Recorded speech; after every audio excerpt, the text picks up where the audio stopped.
เอกบุญมีมักขวานหัวหน้ากลุ่มก่อสร้างกำลังกรมใหญ่การเมืองป้องกันความสงบได้ให้สัมภาษณ์ต่อสื่อมวลชนป้องกันความสงบในวันที่23มิถุนายน2025ในปี2024ผ่านมา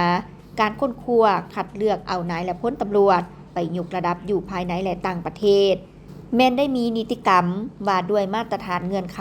นายและพลตำรวจไปบำรุงก่อสร้างอยู่ภายในและต่างประเทศเป็นบ่อนอิงในการจัดตั้งปฏิบัติและปฏิบัติตามพระบทบาทของตนโดยได้ขึ้นแผนแบ่งทุนและออกแก้งการให้บรรดากรมกองท้องถิ่นในขอบเขตทั่วประเทศพร้อมทางมอบสิทธิ์ให้กรมกองท้องถิ่นคนครัว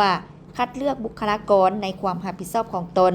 แล้วส่งให้กลุ่มใหญ่การเมืองป้องกันความสงบเพื่อกวดกาตามมาตรฐานเงื่อนไขที่กำหนดไว้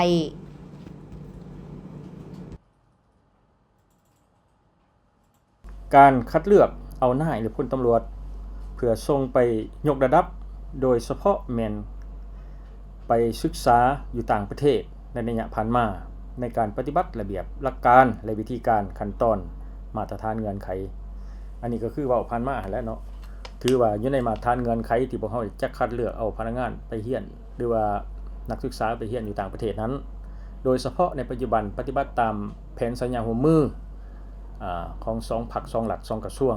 ที่ได้มีการสัญญาร่วมกันเนาะโดยเฉพาะก็แม่นน้องน้อยหั่นแหละ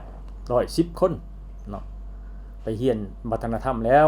ภายหลังจบม .7 แล้วพวกเราจะได้มีการคัดเลือกซับซ้อนเข้าเรียนแขนงการวิชาเฉพาะระดับปริญญาตรีเนาะอยู่สถาบันต่างๆของเวียดนามหั่นเนาะโดยเฉพาะก็แม่นเวียกงานพลาเวียกงานการเมืองหรือเวียกงานสันติบาลหรือเวียกงานตำรวจเลยหมอดไฟเนาะมีบางกรณีก็แม่นได้เรียนนิติวิทยาอยู่ในโรงเรียนตำรวจนั้นเนาะอันนั้นแม่นผ่านมาได้เฮ็ดขึ้นนั้นและโดยเฉพาะในการปฏิบัตินี้แม่นอิงใส่ทุนของกระทรวงศึกษาได้แบ่งปันให้กระทรวงป้องกันความสงบของเฮาได้ไปเรียนอยู่ต่างประเทศแม่นปีนึง110ทุนเนาะ110ทุนที่พวกเฮาได้ปฏิบัติตามสนธิสัญญาของรัฐบาลและมาบวกใส่กับสัญญาร่วมมือระหว่าง2กระทรวงพวกเฮาได้สัญญากันมาในการก่อสร้างในนี้การก่อสร้างอยู่ต่างประเทศนี่ก็แม่นเอิ้นว่าปริญญาเอกนี่ก็2ทุนเนาะปริญญาโทนี่ก็12เนาะปริญญาตรีนี่110ที่พวกเราได้ก่อสร้างอยู่เวียดนามจากนั้นเลยมันปฏิบัติตามบทบันทึกช่วยจำก็ได้ส่งไปก่อสร้างอยู่กัมพูเชีย2ทุนเนาะเรียนอักษรศาสตร์นั้นเนาะและอันใหม่ๆพวกเราได้ไปสมทบกับมหาวิทยาลัย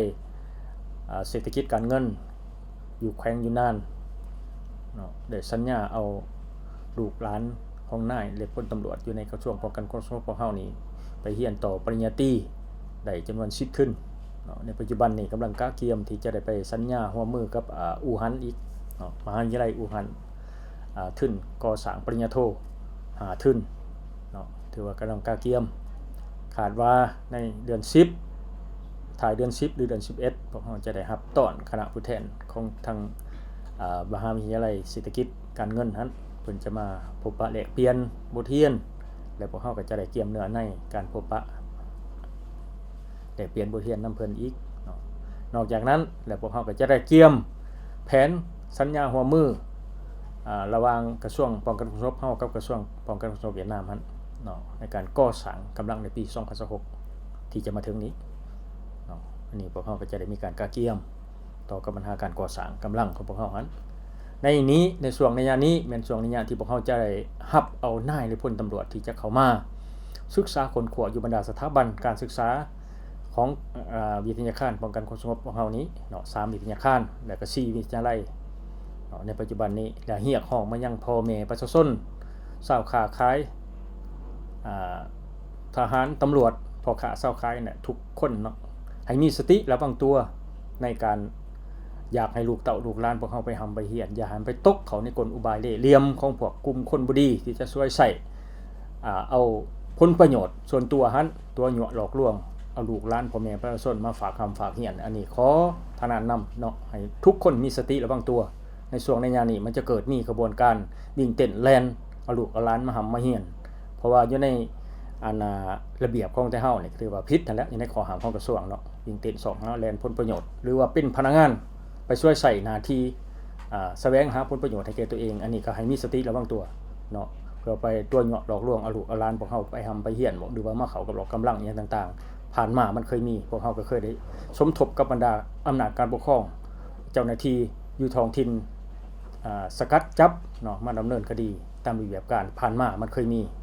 เนาะอันนี้ให้เตือนไว้และทุกคนทุกท่านให้มีสติระวังตัวในการช่วงระยะที่พวกเขาได้ค้นคว้าเอาลูกเอาหลานไปทำไปเฮียนนี้อย่าให้เขาได้มาช่วยโอกาสตัวเหยาะหลอกลวงเอาเงินเอาค่ำพ่อแม่ประชาชนอันนี้นี่ขอขนานนำเนาะอันนี้เหี่ยห้องมายังทุกคนทุกท่านอยู่ในสปปลาวเฮานี้เนาะ